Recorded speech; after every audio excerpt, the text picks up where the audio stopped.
This is a very special event when we look at some of the emerging innovations, trends, with experience and insight from leaders and professionals in this field across Canada and internationally.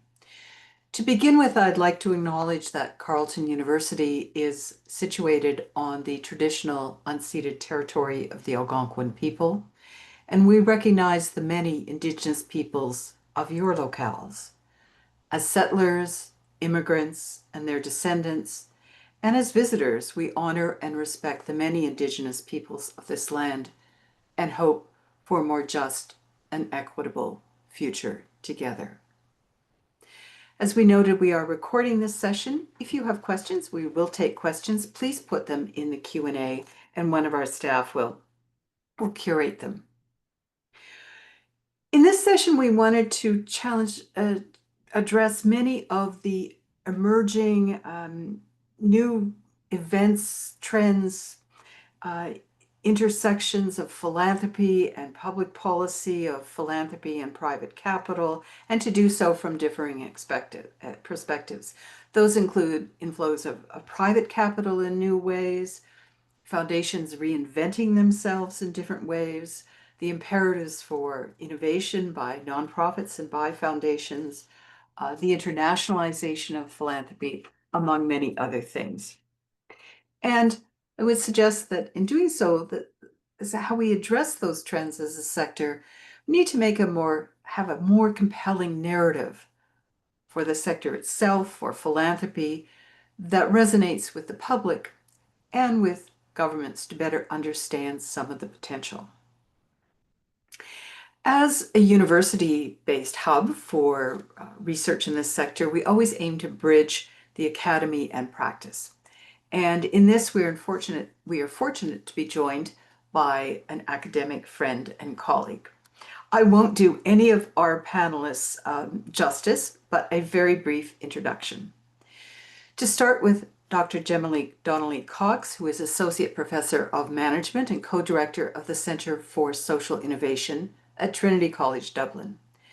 Gemma's research focuses on nonprofit governance and the interrelationship of philanthropy, social innovation, sustainability, and impact. And we are hoping she'll speak to the Centre's nature research portfolio in this regard.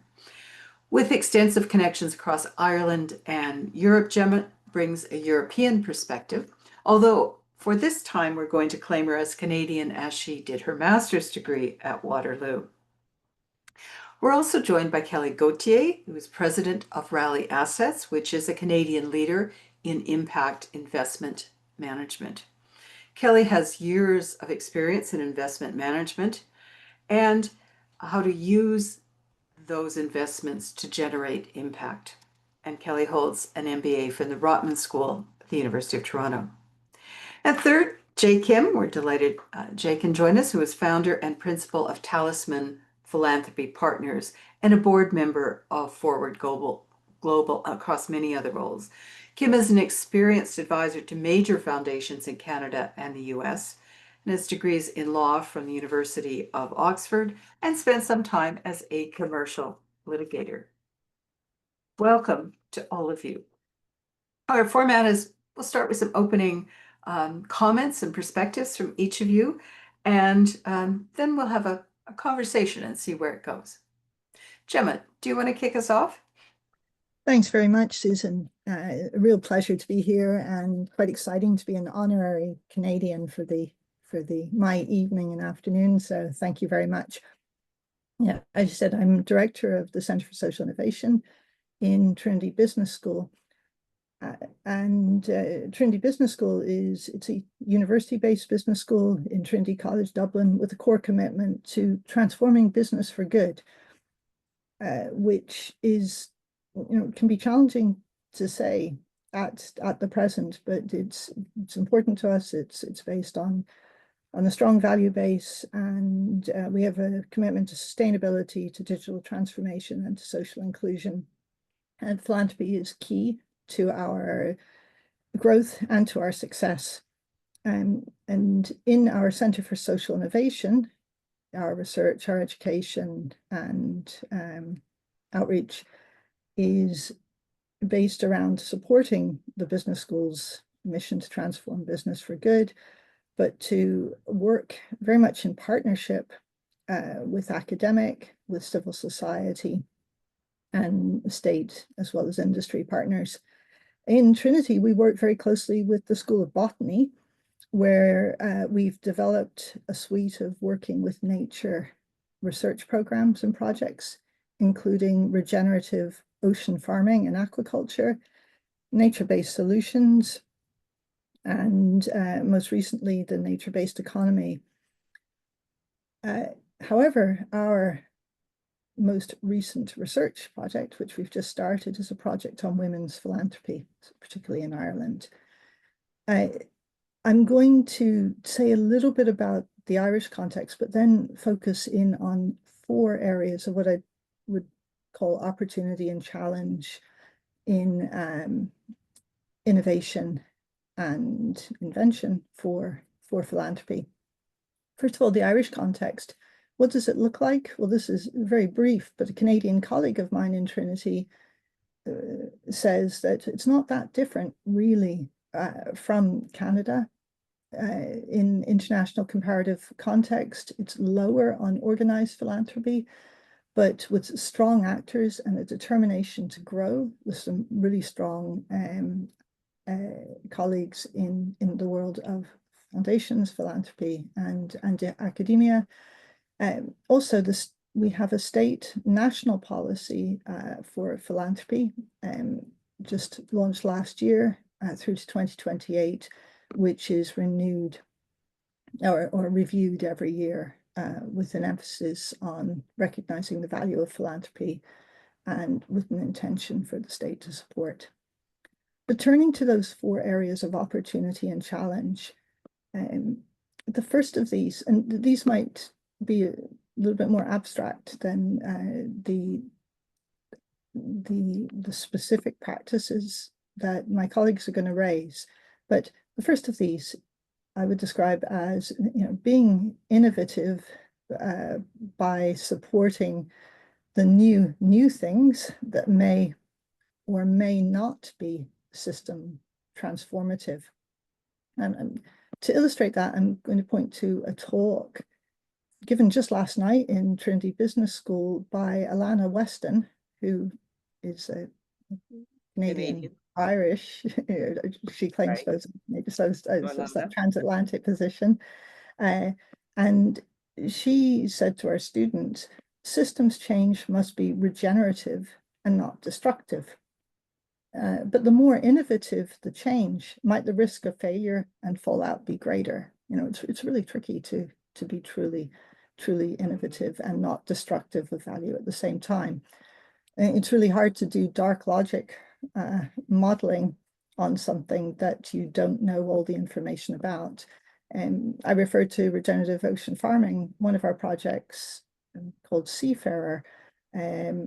Our researchers there have developed a model of regenerative seaweed farming that stands in stark contrast to the more exploitative industrial models of seaweed farming. They've created a seaweed association and are looking for philanthropic support, but they're doing a very new thing and finding it really difficult to put into words and explain the value, early on in the process to philanthropy in a way that presents them as a big opportunity.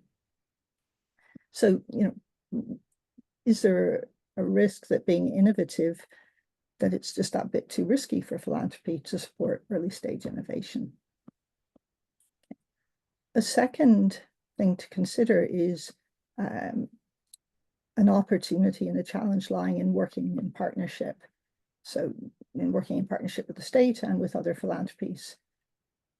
We could argue that working in partnership offers potential for transformative change. To give you a European example, a few years ago, I was on an EU expert group on venture philanthropy and social innovation. It had academic and civil society and philanthropic partners from across Europe. And the early stages of forming the group were really tricky, as we almost followed apart over an argument over whether philanthropy really could take risks, which I suppose brings us back to the first point. But we did make important collaborative progress on the area of cross-border giving. And in the European context, cross-border giving had become really difficult post 9/11 with restrictions on philanthropies for fears of money laundering. And these have come into practice first of all, in European funded research, where philanthropies have been able to work across borders to support research funding. Okay. A third suggestion here is the opportunities and risks around being value-driven. In our work in the Centre for Social Innovation and Trinity Business School, and I made a point at the beginning of emphasizing values up front and a commitment to creating value, social and environmental value. But we find there are a number of things that consistently challenge value-based positions, metric-based decision-making, and economic constraints. So I suppose the more focused we are on impact and measuring impact, the more challenging it can be to represent values effectively within that. And economic constraints can put a real dampener on strongly held value positions. I'll give you an example from Ireland, a different one, bogs. We know now in terms of sustainability and in basically working against climate change, bogs are really important for holding in carbon and absorbing more carbon from the atmosphere. But bogs also provide free fuel. You can cut the bogs and burn it at home. And to add insult to injury, there's nothing like an open turf fire that evokes memories of family and happy times. And the value commitment to reducing carbon and sequestering carbon very quickly gets tangled in the economic realities. And just going back more generally to the notion of value positions, when my students work with social enterprise to help them illustrate and represent their impact in a way that they can communicate effectively to different stakeholders. And one of the things I encourage my students to pay attention to is process-related social value. What value lies in means as well as ends, and how can they help social enterprises to communicate that value? Lastly, of course, this is not the last point, but the last one I'll raise now, is the idea of how do we organize responses to altered conditions of support within philanthropy? How can that both be an opportunity and a constraint? So what do you do when the ground shifts under you, when the outcomes you document move from being lauded to laughable? And we've seen lots of examples of that recently. The Canadian management theorist Henry Mintzberg has a maxim for response to crisis, which is, in crisis, revert to the simple structure. In other words, clear and simple lines of control, authority, and decision-making. One way of interpreting Bill Gates's response or his decision to accelerate the mission of his foundation might be seen through this guidance. So chances are number 4 will arrive regularly, and the simple structure solution may not always be the clear choice when facing challenges and opportunities in invention and innovation. Being inventive and innovative in philanthropy is hard, with plenty of risk and uncertainty, which in turn increases the need for invention and innovation in philanthropy. I asked a colleague, a philanthropic colleague yesterday, why she persists, under such difficult and challenging conditions. And she agreed with all, and she said, yeah, it's not easy, and especially not now. But her rationale for staying was that nothing matches the joy of working with people who want to make the world a better place. So, returning to the core, why are we doing this anyway? And how can we be effectively inventive and innovative. Thank you very much. Thank you, Gemma. There's lots of fuel, as it were, for our conversation there. And one of the points I'd like to pick up on as we move into our conversation after hearing from Kelly and Jay is what's the role of philanthropy in blueprinting a risky idea that you talked about where we attract private and philanthropic capital and then perhaps scale it that has a role for government. But Kelly, you spend your life working with private capital in new and creative ways. So what do you see that's trending, that's emerging that we should think about from a philanthropy perspective? Thanks, Susan, and thanks so much for having me here today. I'm coming from, I'm in Toronto, based in Treaty 13 territories, and really pleased to be here with everybody today. As Susan introduced, so I run an impact investing asset management firm, and we work with many different philanthropic pools of capital. Capital comes to us in all sorts of different forms. Private capital may come as an individual or a family. It may come in a family office or a private foundation. We work with public foundations like community foundations and other sort of institutionalized foundations. And then we also work with institutional capital and corporate investors. And so each of those investors has a slightly different perspective on how they're doing impact investing and what that means to them. But our job is really to help, those investors, and I'll focus more today on the philanthropic investors, but to help those investors to realize their values, their mission alignment through their invested capital, not just their granting and operational activities, which is traditionally where we've seen most sort of impact conversations focused in terms of the capital stack and the tools that philanthropists use. Maybe it's helpful for folks just to level set what impact investing is definitionally and sort of how we do that. And Gemma's brought up a number of kind of the core tenets in her opening comments. But impact investing is using your investment capital to generate positive social and or environmental returns across all asset classes. And so it's traditionally been thought of in private markets or only in newer direct venture spaces, but really has grown over the last 20 years, certainly in my career, to all asset classes. And so that impact looks really different in each asset class, but there are tools that you can use across asset classes. Impact investing is return seeking, so it's not necessarily concessional, which is another myth that we battle in this space all the time. There are plenty of investors, in fact, the majority of investors globally are looking for market rates of return when they're doing impact investing.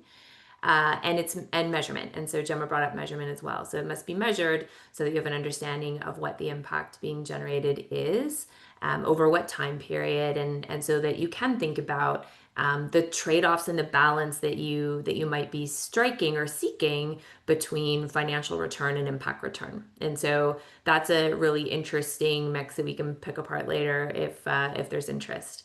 So that's the basis for the work that we do. And the way that we do that is, again, working with those investors to help them build portfolios either in a customized way in terms of, you may have a foundation whose focus is around education and empowerment of youth. And so we can build a portfolio that sort of specifically aligns to that mission, and also meets their financial risk and return requirements. We also do that in larger funds. And so one of the questions you posed there at the end, Susan, was around government's role and the catalytic ability of philanthropic capital, which I would love to dive into more. We manage a large fund on behalf of the Canadian federal government, that is the Social Finance Fund. And so that is catalytic capital that's been committed by the federal government with the intention of unlocking additional private capital.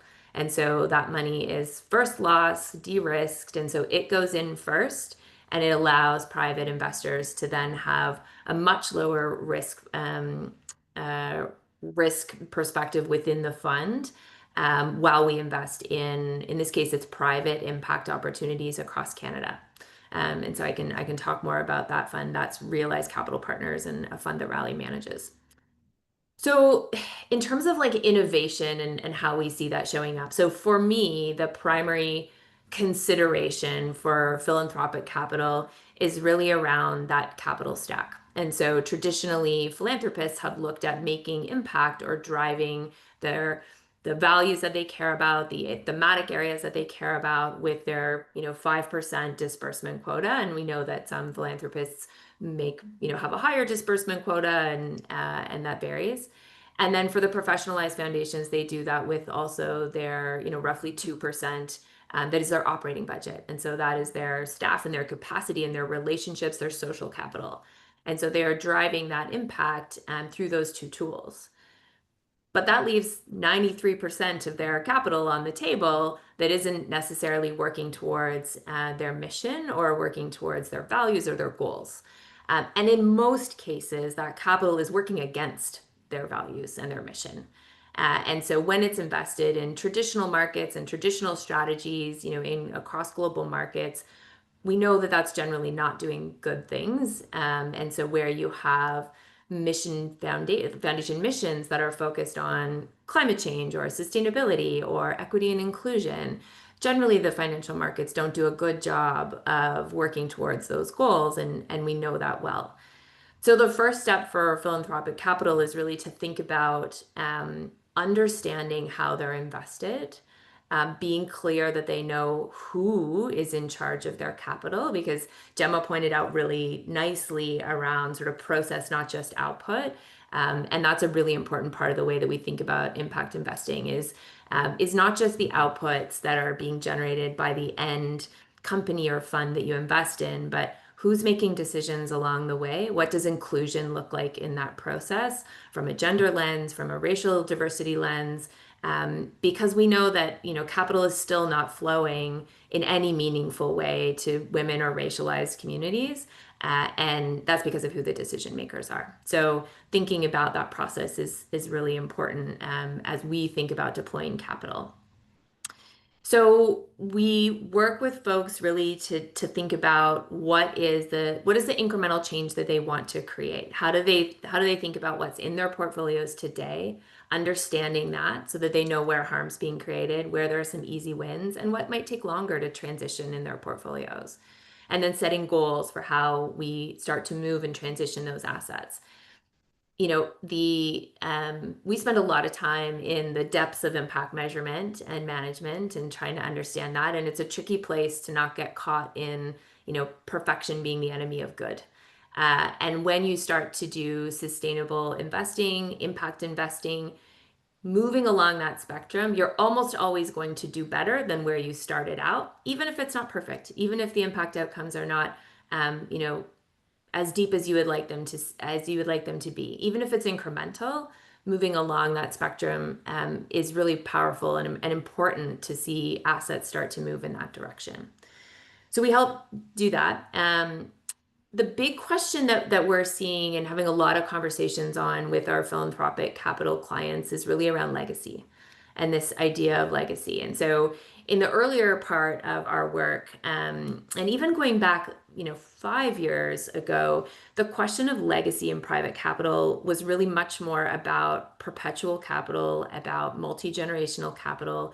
How long was this, how many generations of my family can this capital potentially serve, or what does it look like over time? And having a bit more of a small kind of drip drip effect in terms of its impact in different areas.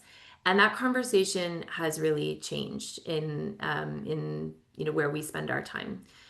We're having conversations with our families around, legacy probably doesn't look like 100 years of perpetual capital.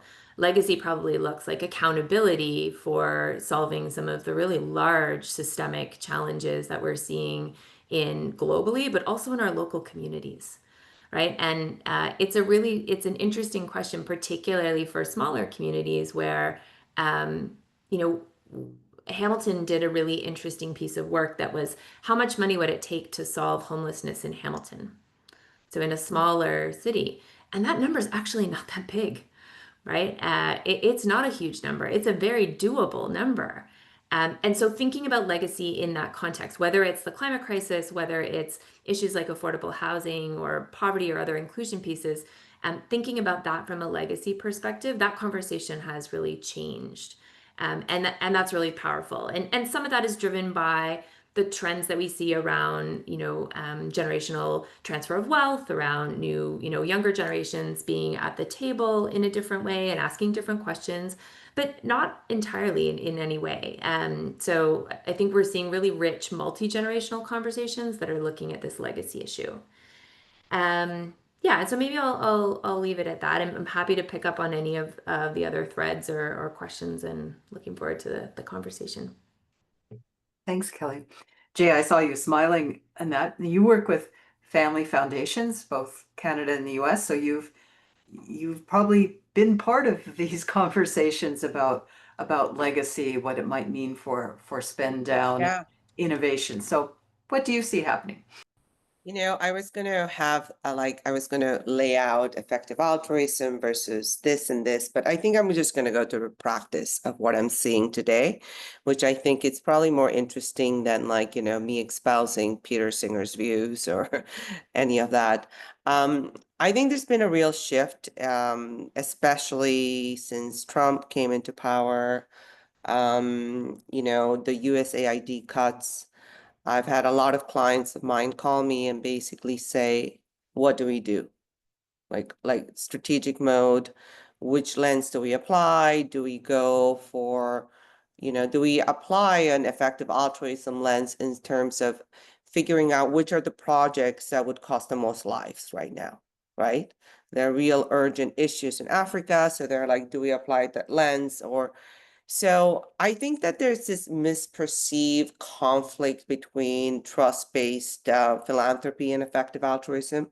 I don't think they're actually in conflict. I think that there are different lenses you apply to different problems that you're trying to address. And I've always, from my experience working in this space for the last 20 years, what I've learned is one thing, which is that there's not one solution, one silver bullet. Like, contextualization is really important, but obviously if you're trying to address a global health issue, strategy, scale matters, right? So I think it's really not a question of a lot of people say to me, oh, am I on the trust-based philanthropy camp or I'm on the effective altruism camp? And I like to say that that's kind of a false scenario you're being set up with, because I think each tool is effective for what you're dealing with right now. So I'll tell you one thing that I'm really encouraged about, for example, what Kelly was talking about. I have two clients, for example, in the past year who come to me. One of them is a tech billionaire who basically said, I don't believe in intergenerational wealth. I'm like, oh, wow. And, she's 42, she's a tech entrepreneur. She thinks it's ridiculous that I've made this much money. I know I'm smart, but the fact that I've gotten this much wealth makes me feel really uncomfortable. So I've come across people who have that mentality. They're obviously younger. I'm 52, but they're younger than me. But they seem really to have a different sense of stewardship of wealth and what it means to do philanthropy. So that's really exciting when meet people who are not about the 5% disbursement, right? Well, if you care about climate change, which is one of my clients' issues, she's like, why would I have a spend down legacy foundation, right? In every way, it makes sense to invest now. So that's exciting to see. I think there's a lot of more rigor coming into the sector where it's for example, what happened with the Bill Gates announcement, right? And I think that's signaling a trend towards trust-based philanthropy. And I think the reasons are, from my understanding of the sector, are one, they need to disperse $10 billion a year. That's a lot of money, right? You need to have flexibility, agility to be able to do that. So just the fact that you have to disperse that much money in 1 year means that you have to be flexible. Secondly, I think Bill Gates and his whole machine have also understood now which I seen the trends of them hiring in the global South. You know, before they used to have a really top-down perspective, which they still do strategically in terms of how do we deal with malaria or tuberculosis. But I think at the end of the day, they're recognizing that the last mile effort with populations that are really embedded with certain cultures requires local partners, one, requires systemic longer term change that are not as quantifiable as the Gates Foundation likes. So I think they're now coming into a hybrid model of doing kind of effective altruism with, you know, trust-based philanthropy. So, and I think that's great because I think when big players like that are moving that way, that changes and shifts the culture of philanthropy, right? Which is, I think, what Kelly was talking about today and Gemma was talking about. It's about how do we have this culture shift in terms of how people think about wealth, about giving, and charity and philanthropy has always had, I think, a very scarcity model base. But for example, I joined the board of Forward Global about a year ago, and I was in LA last March, where these two philanthropists, very wealthy men who have decided to now in their second, third stage of their life dedicate to philanthropy, decided to tackle the financial class, which was like, how much is enough? So they created this program called the Enough Project. So it's about shifting the lens of like, I'm going to give when I have this left, as to how much do I need to live a happy, healthy life with my family, if you're at that level of wealth. And incredibly enough, people have gone through that kind of program. And I'm seeing women in their 20s and 30s who are multi-generational wealth inheritors were saying to me, I think $50 million is enough, don't you think? And I'm like, yeah, I think that's enough. And they're saying, like, what am I going to do with the rest of my money, right? And being very strategic about, I have $100 million, I care about climate change. How am I going to do that, right? How do I do impact investments? How do I do philanthropy? How do I do this in a way that I would run my business? So that's an exciting trend I'm seeing. I think, thankfully, the generation younger than us seem to be a bit more philanthropic and values driven. So that's, you know, an exciting trend I'm seeing. So basically today I was going to talk about really trust-based philanthropy versus effective altruism and how different foundations and organizations are following those two paths. But I'm not going to go into that because I think you can Google it or ChatGPT it and they'll give you a good summary. I'll tell you what I'm seeing on the ground is very exciting.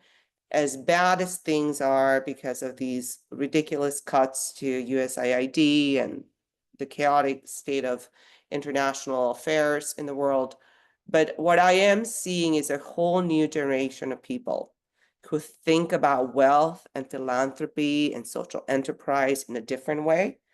They're not these silos. So yeah, I don't know. I mean, I'm going to end it there just because if people are curious, I'm happy to explore all these issues further. But I do think, I guess, you know, last thing I would leave before stepping back is, since I was supposed to talk about trust-based philanthropy and effective altruism, is that, you know, it's not an either or question. I think it's about judgment. I think it's about relationships. Social change is not about a formula, but sometimes you need to have rigor, right? So it's not to, in my experience, what I've funded and monitor programs that have no benchmarks, that's a real challenge as well. So I think it's this tension between how do you give nonprofits and leaders, nonprofit leaders, the space to actually go and explore and do their work, what they're best at, right? Because they know their communities.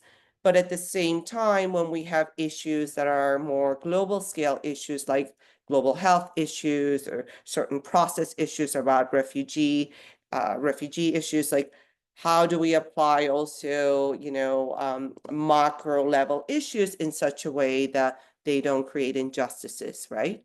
So I think it's that balance. And for me, working in this sector for now 18 years, I would say that at the end of the day, it really comes down to the leaders that you invest in.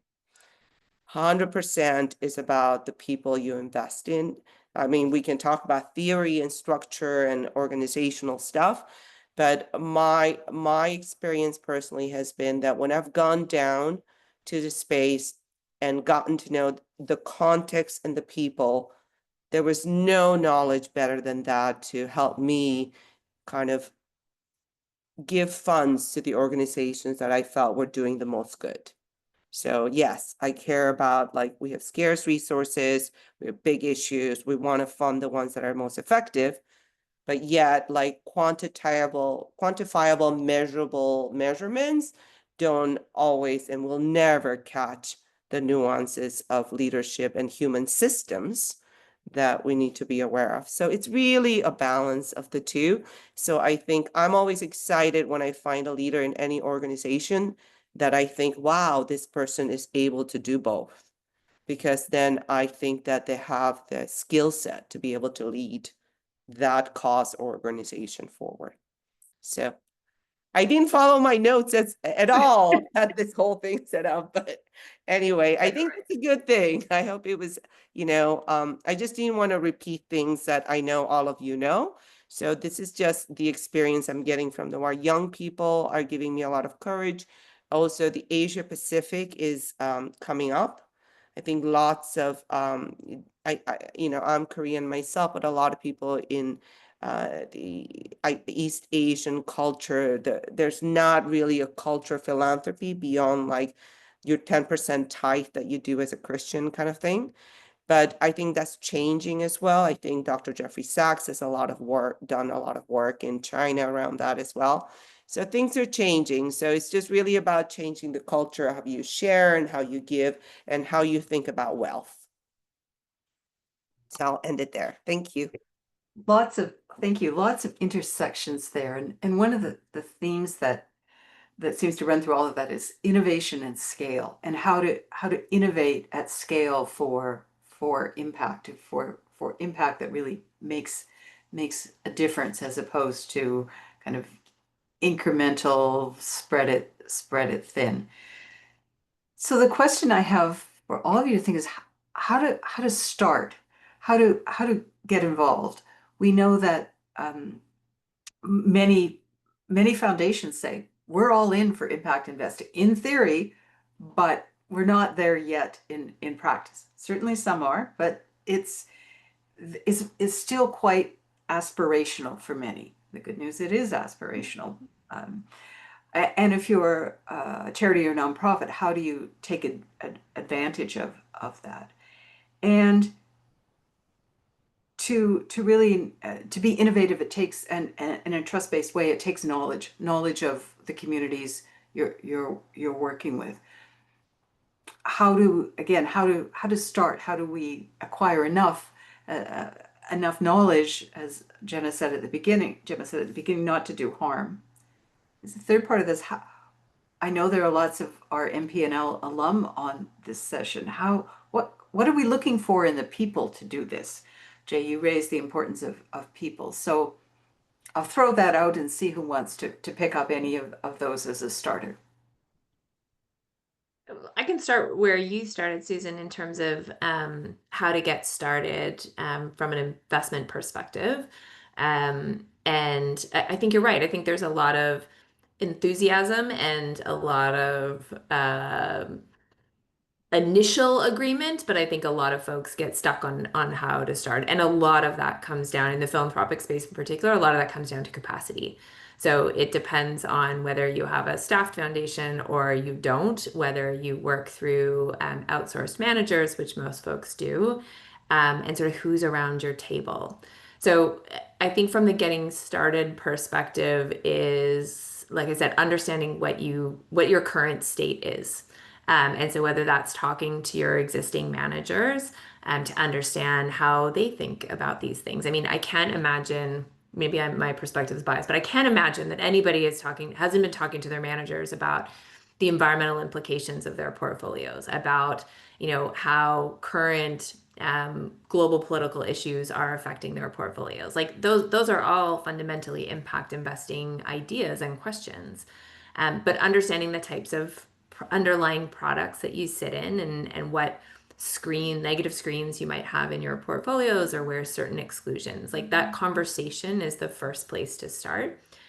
I think one of the good things about the current kind of pullback that we have seen on sustainability, predominantly generated by what's happening in the United States, is that from a product perspective, it's actually a lot clearer now around who is meaningfully engaging in sustainability and impact investing versus just had a like marketing lens on it. Because the folks that had a marketing lens on it, they've pulled back. They've said, we're not doing this in a real way. This was a marketing attempt to try and gain more assets and kind of go with the conversation. It feels too risky to us and it's not worth it. And we weren't really doing it well to start with. And so they've pulled back. So a lot of those products have changed. The actual products underneath haven't changed at all, but they've changed the way that they've positioned them. Which means that as an investor, it's actually easier now to know who's trying to make meaningful impact and sort of at what depth of green, from light green to medium green to deep green, than it was before. And there's lots of changes. I'm sure Gemma could talk about the regulation in Europe and how that affects a lot of what happens in US and Canada as well. So I think that part makes it a little easier. You can have those conversations with your managers a little more easily now than you could have even a year or two ago, in terms of what that looks like. So yeah, I would leave that as sort of the starting point. And then I would also say that, to explore some of the myths that you might have heard around, that there isn't enough product out there, that it's only private assets, that, you're going to lose all your money, which I think Jay and Gemma have done a great job of saying, like, maybe that's the goal, right? Like maybe the goal should be to take bigger risks and do more innovative earlier stage things, because philanthropic capital plays a different role than the capital we might, the way we might want to see our banks behave. And so, that's a different piece that we can explore, and the CRA and all of those pieces. But yeah, think about what the role of that capital is. But I'll hand it over to somebody else. Gemma, you Well, specialize in innovation. why don't I pick up on just 2 points that Kelly did? First of all, in terms of reporting, the Corporate Sustainable Reporting Directive has, big hopes have been put on it in a European context for both having more kind of visibility and transparency, but also a positive encouragement for organizations to be thoughtful about what the decisions they're making, because they have to report on them.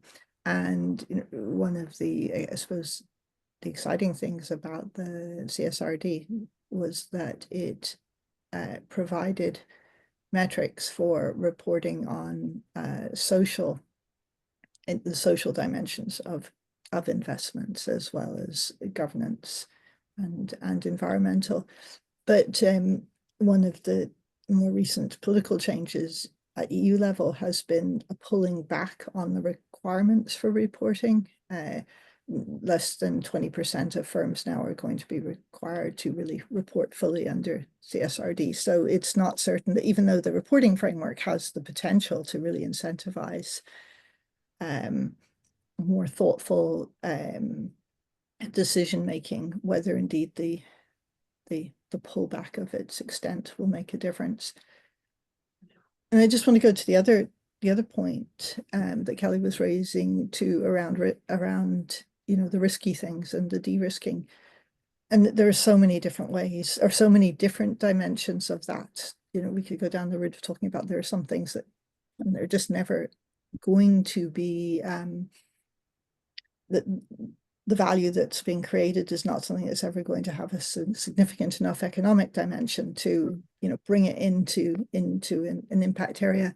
But then there's the area of the new thing that how do you de-risk that? And I think one of the most interesting things I've seen in a European context has been the development of EU funded research that brings in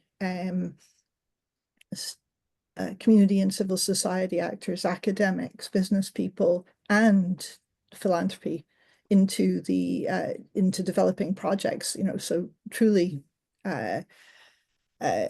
transdisciplinary projects that do that early stage work and fund ideas to the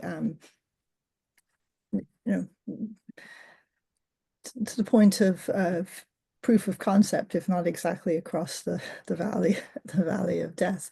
And I talked about about seaweed farming, but we have another concept that's developing now it's the idea of becoming nature positive, i.e. how can you develop economic systems that have a net positive benefit for nature. And a group of my colleagues are working with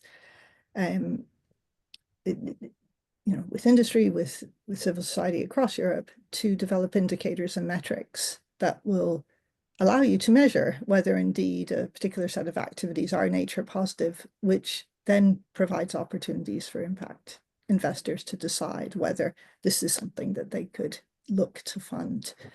So new ideas are difficult, but where you can come up with ways of bringing the actors together, designing projects that allow you to test things out and then report, collaboration can help get over the early stage risks. One of the things that strikes me about the Canadian context is we're not very good at that, in the sense of the private sector, private capital, government, and philanthropy, the nonprofit sector live in solitudes, and the ability to come in for philanthropy to come in with some risk capital. You talked about how that is changing. That also involves government in some way, public policy, to then either take it over or to have a role that is a distinctively government role.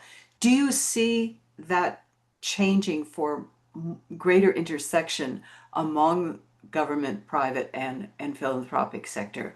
Or how do we instill that? How do we push that along? Yeah. Jay, you're working with some big investors.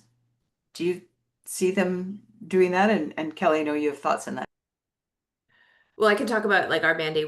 So for sure, and I think coming through from the last number of years in sort of the Canadian political context, and I think what we're looking towards, I think that additionality piece or that unlocking of private capital is going to be a really important mechanism. But even, some of our experiences that requires private capital to step up. Right. And so we're not seeing the strongest connection, even where government has come in with de-risking capital to say, we've got de-risk capital, like now go use this to go bring the private capital in. In a lot of cases, the response from philanthropic and private capital is like, government's got it. Like, we're going to do something else. So I think that we need, in the private capital space, we certainly need to see a bit of a wake up that government is not going to be able to fund all these things. Philanthropy can't fund all these things, and we need a blended approach.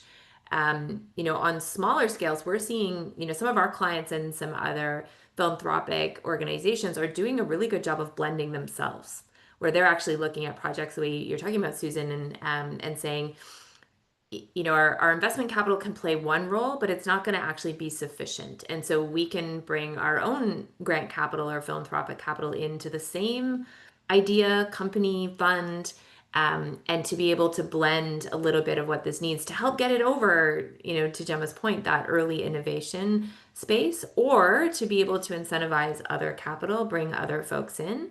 That takes some sophistication at the staff level, right? Or the implementation level to be able to do that. But it's certainly happening with increased speed and enthusiasm here in Canada.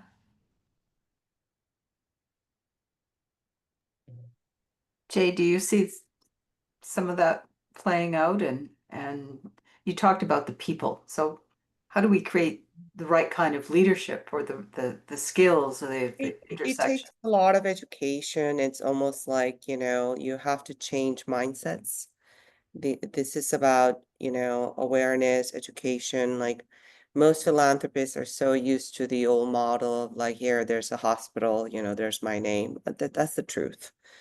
For like, I'm talking about big checks, right? Like at the seven figures, that's what they're used to.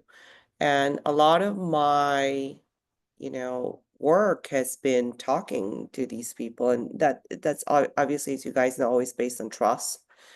Takes years and years and years. I've been in the scene for a while. So now I have these conversations. Well, tell Jimmy Pattison, like, what are you going to do with the $8 billion that you have in your company? He's apparently going to put it into a foundation. That he has two people, his daughter and one staff person. And I was like, do you understand how much money you have to give away? But like nobody wants to talk about it because it's like, oh, then you have to talk about like when are you going to die, right? So there are all these sensitivities when it comes to this transfer of wealth. But I think, as I said, the good news is that I think people are aware. I think these conversations are happening. I think lots of networks, even like Forward Global, it's very progressive in terms of what it preaches to its members, right? In terms of the Enough Project, in terms of diversifying their portfolios. Don't be funding climate change and making money off oil, like just kind of basic things like that. So, but I think that what I'm seeing is that these philanthropic kind of member-led organizations, beyond it being just a networking thing, I'm seeing real alliances and great ideas come through. There's this doctor woman from California who ended up like getting a windfall of $200 million, and she decided, I'm going to create an impact investment fund that invests in women's health. And she realized there was nothing out there, so she created the whole network. So like I'm seeing lots of those things that are exciting in the space. But I think the most important thing is a value shift, right? It's about understanding what wealth means, how to store wealth, all of these more grainy kind of human issues that I think lots of families with wealth are dealing with. And, I hope to frankly be a good intermediary of that conversation in those families. And, I don't know why I've been placed in that situation, but I'm lucky to be in that situation. And I'm seeing families shift their point of views. So when I can shift a family who has $1 billion wealth on how they do their philanthropy, I feel like, okay, that's where I'm having my impact. But overall, I would say I'm hopeful because of the next generation. I think they're a lot more sophisticated and values, focused than we are. I think the other piece in there, if I can just jump in, Of and one of course. the questions Susan asked was around public policy. But I think one of the other things, Jay, you said, things that people don't want to talk about, that is being now talked about a little bit more with younger generations too, is kind of the contract or the obligation with Canada and with the CRA in the structure of foundations and like what that means, right? Like the design of a foundation and the gift that the government of Canada is giving you in creating a foundation is not just for, tax sheltering purposes, but it is for the benefit of Canadians. And so thinking about how that tool is being used for the benefit of Canadians, whether that is through the granting piece, but also beyond into the overall activities, the investments and other pieces of that. There's a lot more conversation on that now. That, again, I agree with Jay. I think it's coming from more from younger generations. That we have a lot of the same conversations. I didn't deserve all this money. I don't know how I ended up with all this money. I don't want it all. What am I going to do with it? Like, how can it help other people? And also, what's my obligation in the structure that I've been given, to steward this effectively and have meaningful impact. I like to go back to Carnegie's point about it's, to give money away intelligently without doing harm is actually more difficult than making money in the first place. And when sitting in a university, one of the things that's frustrating is we don't treat philanthropy as serious business.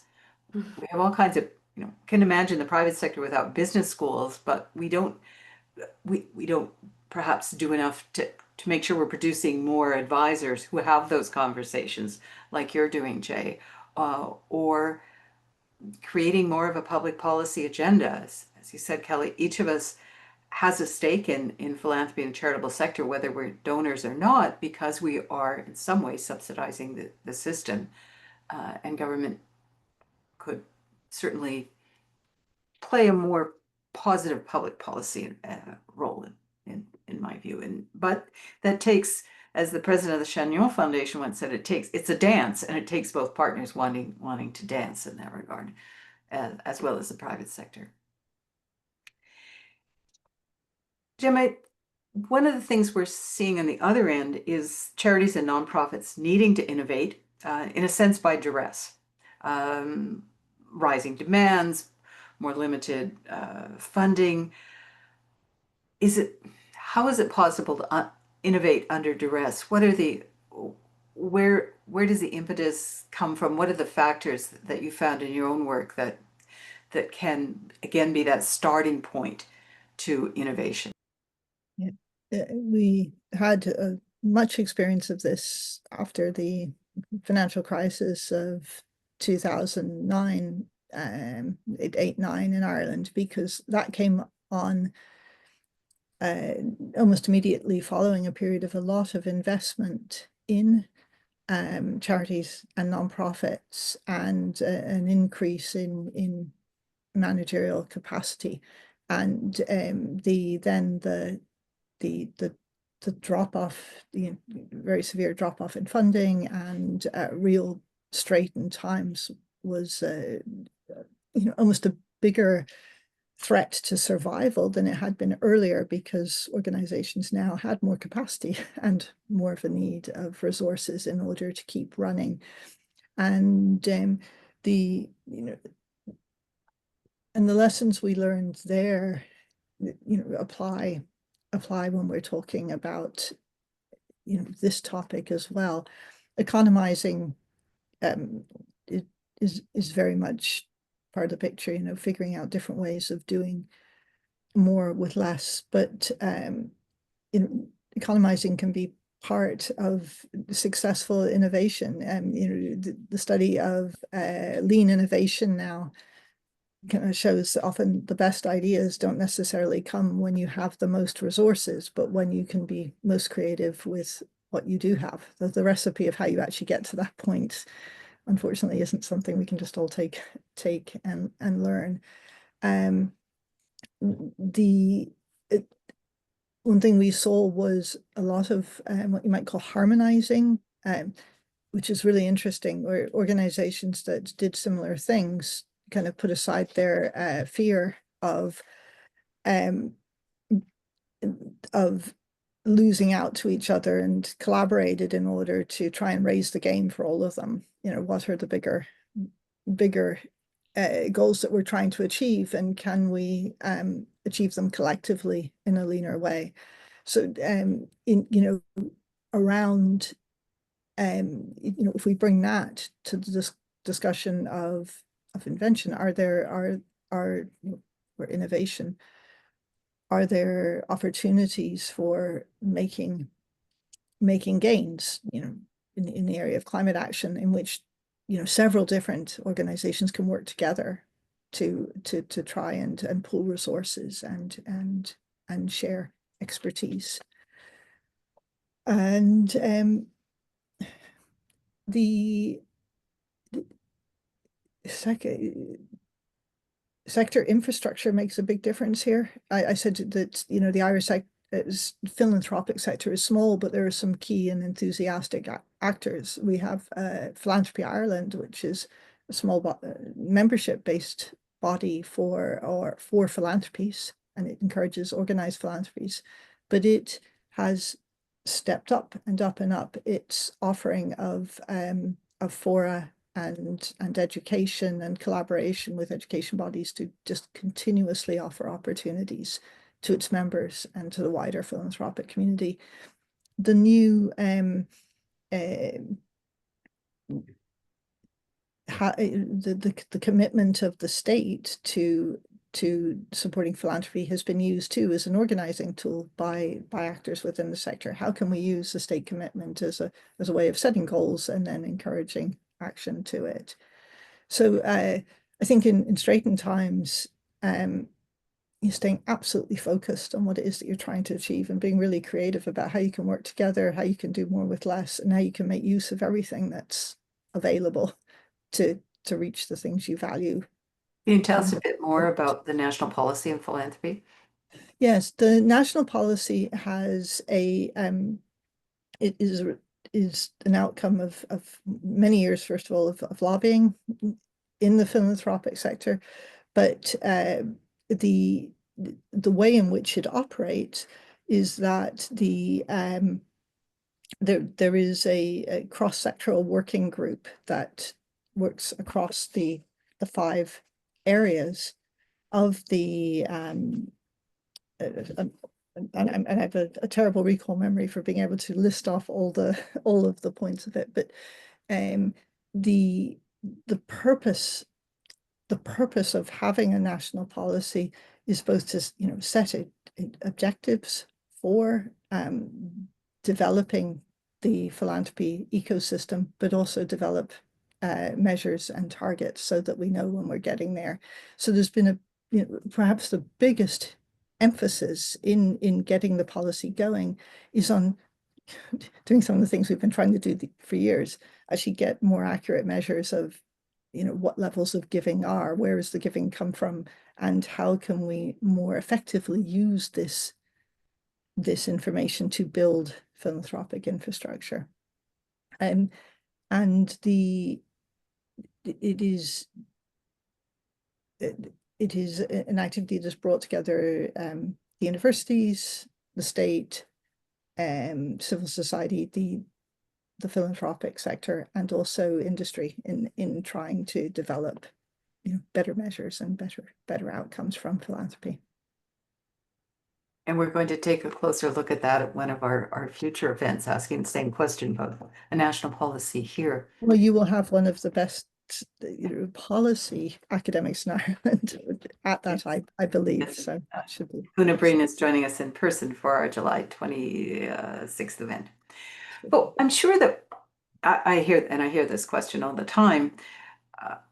How do I, if I'm a charity, how do I get on the radar of not just the foundations we usually go to, but those who might hold donor advised funds, or those who are kind of the budding philanthropists but aren't yet on the visibility? And how do I get on the impact investing ready? So if I'm thinking about as a recipient, as someone seeking philanthropic funding, how do I, and I have a great idea, how do I make that great innovative idea known in a way that can attract funding? Jay, do you have any advice on that? Yeah, sure. I think it depends on what stage of that you're at. I think that, but most importantly, whatever stage you're at, I think there's certain keys is really being very clear. I hate throwing this word around, theory of change and all of that, but I think at the end of the day, if your project, idea, program has ambitions to scale up, you need to be able to articulate that theory of change very clearly, both from an emotive and a data-based perspective. No donor is going to write you, $500,000 check, as open as they are, without really having a clear understanding of what your mission and vision is. So I think a lot of organization thinks, oh, vision, like I can sit there and just play with ChatGPT. It's actually more serious than that. The really good ones, it's like art. It's, you know it when they coin it, but it's not that easy actually. I do think that having a very clear vision, a strategic plan for the next 2-3 years is important. Maybe you don't know where you're going to be 5-10 years, But if you don't have clear benchmarks about what your goals are to go along as accomplishing your mission in the next 3 years, I would never be comfortable myself as advising donors to give that nonprofit money. The risk is something else. It might be new, that's fine. But as long as you can really clearly articulate what your vision is, and I think that's where, unfortunately, the gap is, because I've met so many organizations in my lifetime that are amazing. Like, the person has a calling for the work they're doing, they're on the ground, but they're they're not able to translate that into paper, right? So that's another place where philanthropists, if you're serious about really identifying real talent and funding, it's about building the capacity, right? Being willing to invest into those pieces. That's about organizational growth. Because most of the times when I've met outstanding social entrepreneurs, they didn't know how to write a marketing plan so good. Like, that wasn't supposed to be their job, right? So I think that's where advisors can come in, other organizations, other kind of skill set plugins can come in. That's one. Two, I would say, really, there's nothing, I think, at the beginning stages especially, it's really emotive work with people on the ground. So, like, knocking on doors, canvassing, getting your real, true kind of advocates for you cause is very important. I think also for nonprofits, I would say be smart about what kind of support you're looking for. It's not just money. Look for people who are skills-based, look for money, look for platforms where you can kind of scale your voice and your message. So be very strategic about what partnerships you're putting your time into building. And third, do always your research. I mean, this space right now after the USAID fundings is shifting. I've had, philanthropist clients of mine who came after those announcements that are Canadian who said, how does this affect what I should be funding? Like, is this the best place I'm putting it versus are there warehouses in Africa that need to be supported to fill that in? So, I think that if you're a nonprofit that not just doing your job in your space, but also understanding what's going on in your space macro-wise and keeping educated and linked into those information nodes, I think that would increase your chances of getting better funding. Being nimble, for sure. Good advice. Kelly, any thoughts on being more Yeah, active in the maybe just finance two impact? adds to that. So one would be sort of at the highest strategic level, and Susan, you and I saw a great presentation on the arts sector in the fall, and so there is a recognition that charities and not-for-profits need to have about strategically the shrinking funding landscape and what that means for them. And so, the work that the Metcalf Foundation is leading in the arts sector is really to look at arts and culture in Canada and say, this is a space where government at all levels of funding is decreasing. Philanthropic support has decreased, and the importance of the arts and culture sector in our economies and in our lives, it needs to rethink the type of capital that it asks for, and what those models look like. These are arts and culture have plenty of revenue-based pieces, and so but has been highly grant dependent. And so I think that is true sort of strategically across many different areas, is to say you may not be able to survive on what will be available in terms of philanthropic or grant capital on a go forward basis. And so what type of revenue models and different models might work for the impact that you're trying to create. So I think that's a high level strategic question. And then it's connected to part of what Jay said, but I think at an organizational level, there's then like a very pragmatic question, and we often see this on the investment side, but is how much do you need? And so Jay was really wise in pointing out like all the other things that you need that isn't just capital. But I think in many cases, the size of the ask is wrong. And so it may be built up from a very detailed budget of what an operator thinks that they're going to need, but investors and grantors can provide really helpful feedback in that process around, this may actually be way too big. It might actually be way too small based on other places that they've participated. And so I think approaching that as a little bit more of a relationship and being open to that. You know your business and you know what it is that you're trying to do, but also you know your business and you haven't done it necessarily multiple times. And so I think that can be a really productive and helpful part of the negotiation. And I think usually what we see when folks pitch is this, they're trying to, have that very alpha sense of confidence and I know what I'm doing and I must portray that, I'm fully in control and I know all the things here, as opposed to a more exploratory openness for learning and partnership and collaboration with funders of all types. Um, that's actually, probably much more rewarding for everybody around the table and also more productive in terms of moving things forward. And so I would encourage folks to have an openness to a different type of relationship. Good advice. We're almost out of time. Do you have 1 minute thought of what to leave us with, something that makes a difference in terms of thinking about emerging trends, innovation, intersections? Gemma?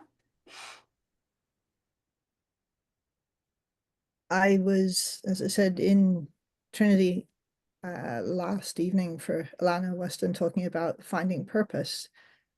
And I had a conversation with a student who I'd examined his undergraduate thesis the year before, and he was ready to go out, and he'd done computer science and business and was ready to go out into the corporate world. And then he was awarded a Weston scholarship and the criteria were for bringing diversity into the MSc class in sustainability. And it is an MSc in responsible business and sustainability.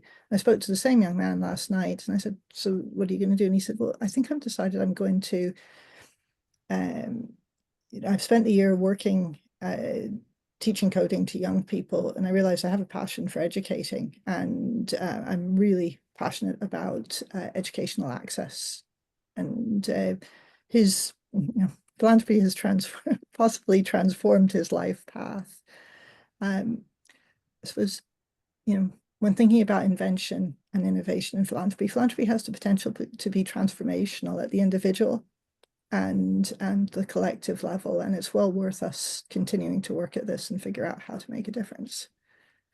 Right.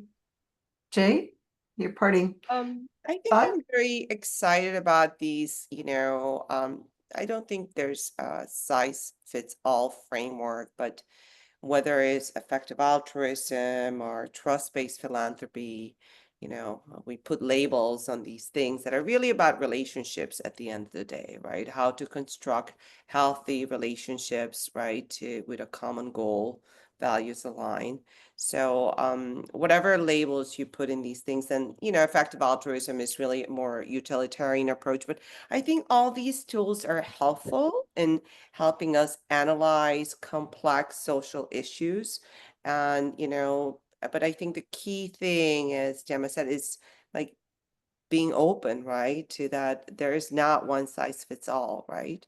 And I think all these frameworks we're using is approaching what we all want, which is, equity and social justice, right? We want a society that we all live in that we feel is fair too. And I think that, the labels are not so important, but I am excited about philanthropy because I do think the younger generation is much more progressive in their values. They don't think of a philanthropy as a charity, as a hand down, as a top down. And I think that's exciting because it's helping us rethink about how we build community and, share resources.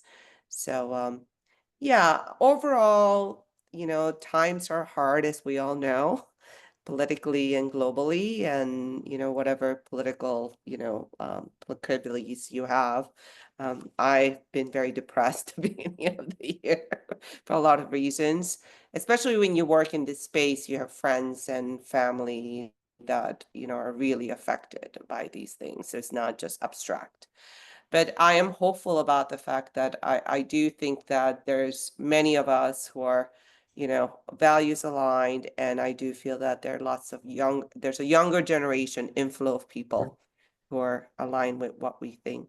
So thank you, Susan, so much for allowing us to share each of our learnings from our respective kind of sandboxes. I think it's been very helpful to me. Thank you.